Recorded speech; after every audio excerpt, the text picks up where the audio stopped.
Everyone, and welcome to a game a lot of you have requested from yesterday's match.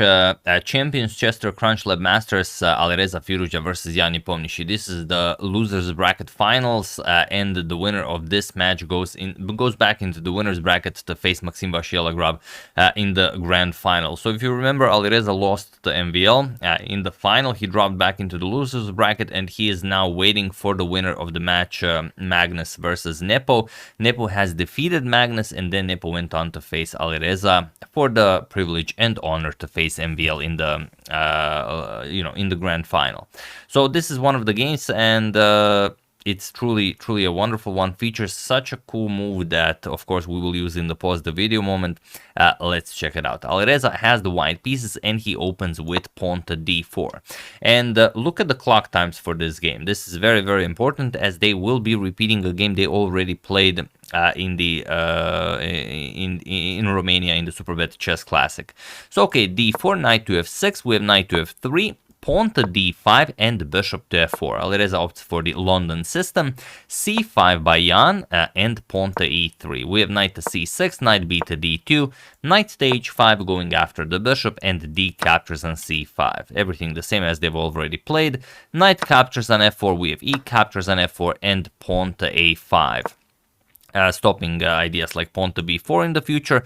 We have bishop to b5. Now the bishop cannot be challenged, so b5 is an excellent square for the bishop. We have pawn to e6, knight to e5, putting pressure on the knight on c6, and bishop to d7. We have knight captures, queen captures, and queen to f3. Nicely developing, preparing to castle queen side. We have queen to c7, and castles queen side. Bishop to e7, and the game that I've mentioned featured the move pawn to f5. Then Alireza went the queen to g3, and Jan traded queens with queen captures on g3.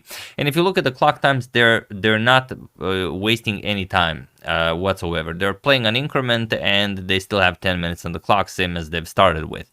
But Alireza does not go for f5 here. He plays pawn to a4.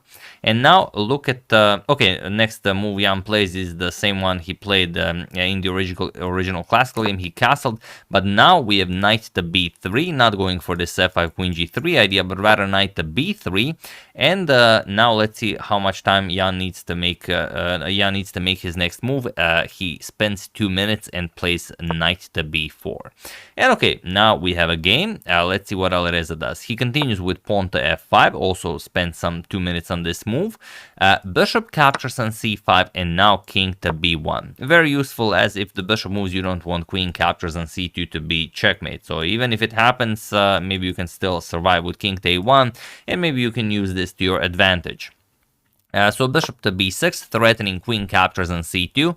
Pawn to c3, knight back to c6, and now f captures on e6. The problem with f6, even though it looks like a great move,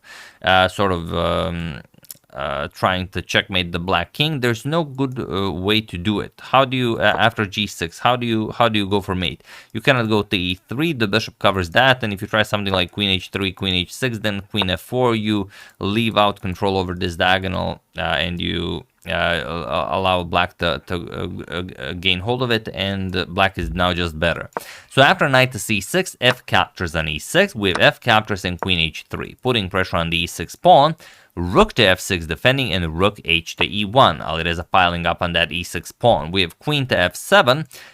Rook to h6 is better, but queen to f7 was played in the game. And now pawn to f4, stopping the pawn from advancing, but also offering the pawn for rook captures on e6.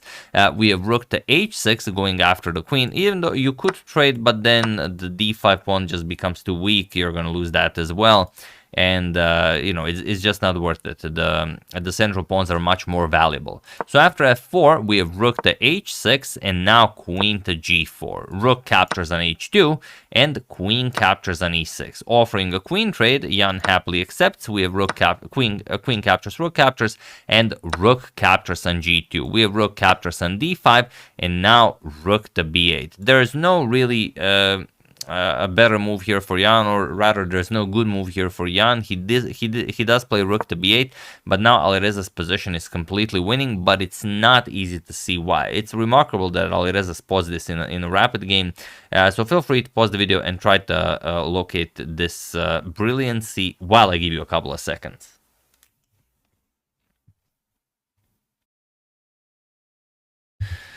So, for those of you who were able to do it, congratulations. But I do not believe you found this. I believe you found the first move, but I don't believe you found all of it. Otherwise, you would be a grandmaster. And I'm not saying you're not, but chances are you're not.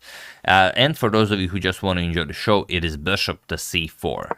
This is the move, and now you're threatening all sorts of nasty discoveries. And you're probably wondering, but what's the deal here? We're just going to move the king, and that's exactly what Nepo played. So what's the problem? The problem is rook to b5, the second move you had to see, threatening the bishop. And if you move the bishop to a weird square, then you're just going to capture the knight, pawn captures, and the rook on b8 hangs. So again, you're probably wondering, but what's the problem? We're just going to defend the rook. Now there's no rook captures on c6, but now I will reveal the problem. Rook captures on b7. That's the problem. And now if rook captures, rook to e8 is just a nice back rank checkmate. So this is what Alireza saw when he found this bishop to c4 move, because it allowed all of the following moves. So okay, Jan has to move the pawn in front of the king to prevent checkmate, h5. Now rook captures on b8, knight captures, but the party goes on. Rook to e7, and you cannot save the bishop. You can save the bishop, but then you're going to lose the knight. If you move the bishop, rook e8 check just picks up the knight. So knight to c6, attacking and defending, but rook to c7. And this is how Alireza wins. Jan now has to try to win the game using his past h1 or maybe get a draw.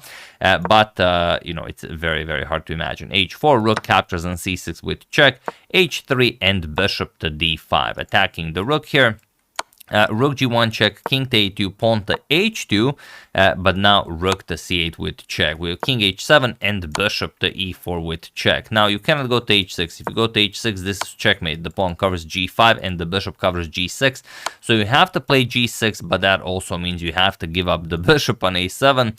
Rook to c7 with check, king to h6, and now rook captures on a7. And while Jan can win the bishop, it doesn't really do all that much. He tries rook e1 to maybe Alireza does something weird, but Alireza just plays bishop to d5, and he was in this position on move 39 that Jan Nepomniachtchi resigned the game, as there is nothing more to be done here. Second game ended in a draw, and that means Alireza wins the match, and he will face Maxim Vachier-Lagrave in the grand final of this